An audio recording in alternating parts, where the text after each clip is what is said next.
રડો છો કેમ? મારા પતિ 32 વર્ષની ઉંમરે મરી ગયા. એમની જગ્યાએ કંપનીમાં મને કામ ઉપર રાખી. એક દીકરો, એને મજૂરી કરીને મેં ભણાવ્યો. બહુ સારું ભણ્યો.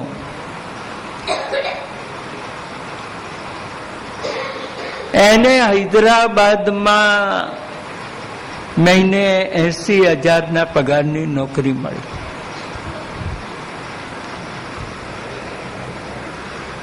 ચાર મહિના પછી એના ₹1,00,000 થવાના હતા દર મહિને.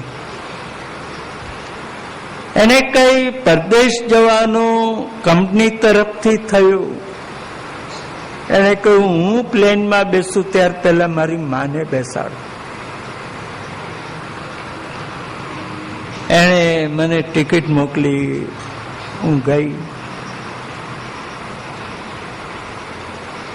એક દિવસ સાંજના એ ઓફિસેથી ઘેર આવ્યો. એના લગ્ન કરેલા 1.5 વર્ષ થયેલું. ઓફિસેથી ઘેર આવ્યો. એની સ્ત્રીને કહ્યું મને આમ દુખે છે, ગભરામણ થાય છે. એટલે એની સ્ત્રી સ્કૂટર ઉપર એને ત્યાં જે ડોક્ટરની દવા કરે જરૂર પડે ત્યાં લઈ ગયા. ડોક્ટરે કહ્યું આમ કઈ નથી, આરામ કરો, આ ગેસની તકલીફ છે. ને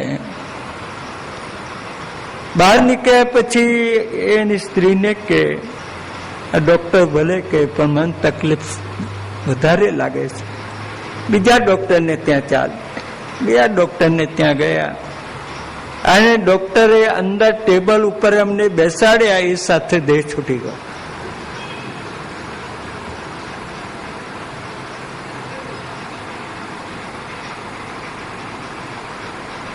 એની માં એટલું રડે. મારે એ નિમિત્તે કથા કરાવી. મારે કને કાંઈ નથી, પણ મારે જયારે આમ સુખના દિવસ આવ્યા ને એ તો બોલે જ ને ભગવાને મને સુખ લઈ લીધું. પતિ 32 વર્ષની ઉંમરે ગયો. દીકરો મારો તૈયાર થયો.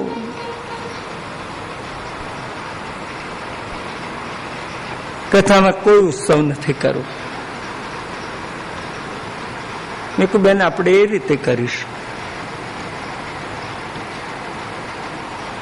જયારે આવી કથા કરવાની આવે ને ત્યારે બહુ કસોટી હોય છે.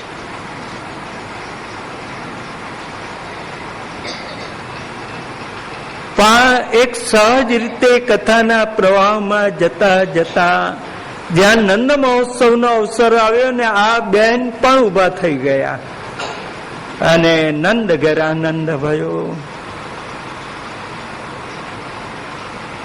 લગભગ અડધો કલાક નાખ્યા હશે.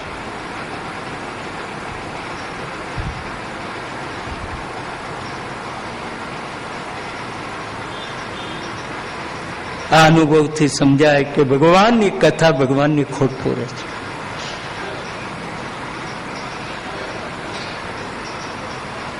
નહીં તો કોઈ દિવસે બેનના આંસુ સુકાયું મેં માન્યું નહોતું.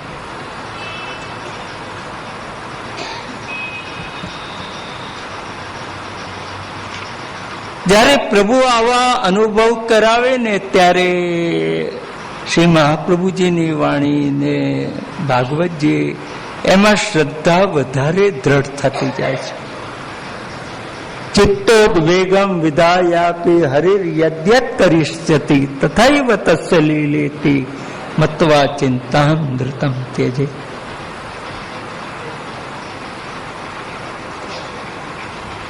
ભગવાનની કથા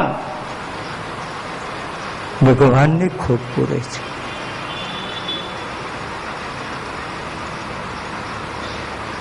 ભગવાન તો આવીને જતો પણ રહે, પણ ભગવાનની કથા આવીને જતી નથી. એ તો હૃદયમાં સ્થિર થઈને એ રહે છે, એ કદી જતી નથી.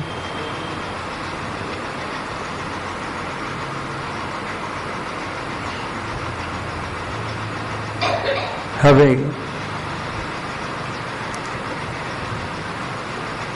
તામસ ગોપીજન એ વર્ણન કરે. પ્રહસિતમ પ્રિય પ્રેમ વીક્ષણમ વિહરણં ચ તે ધ્યાન મંગલમ રહસી સંવિદો યારદે સ્પૃશ કુહકનો મન ક્ષોભયંતિ. પ્રભુ, બધા કરતા અનોખું તારું સ્મિત હાસ્ય,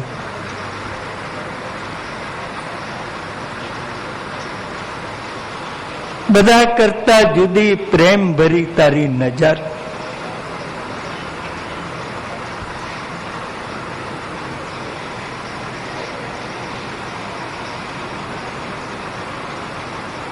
તારા વિહારો,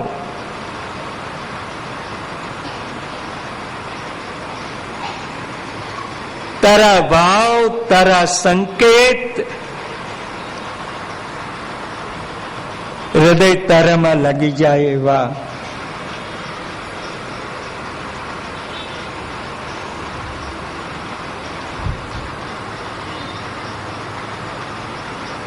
ખરેખર. અરે કપટી, કોહક, આ બધો વિચાર કરતા અમારું હૃદય આમ ખળભળી ઉઠે છે. અમારા હૃદયમાં એક ક્ષોભ થાય છે.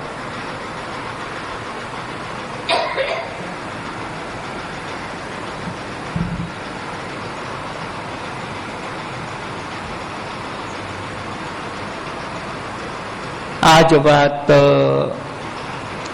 અંત સમયે ભીષ્મે પણ યાદ કરી હતી.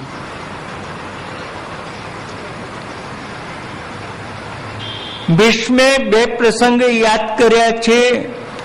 એક રાજસુ યજ્ઞનો પ્રસંગ અને એક રાસલીલાનો પ્રસંગ. રાજસુ યજ્ઞનો પ્રસંગ તો આંખ સામે હતો, પણ રાસલીલા તો વર્ણન દ્વારા, શ્રવણ દ્વારા. લલિત ગતિ વિલાસ વલ્ગુહાસ પ્રણય નિરીક્ષણ કલ્પિતો રૂમાના કૃતમનુકૃતવત્ય ઉન્મદાંધા પ્રકૃતિ મગન કિલ યસ્ય ગોપવધ્વઃ. ગોપીજનો કૃષ્ણને પામી ગઈ.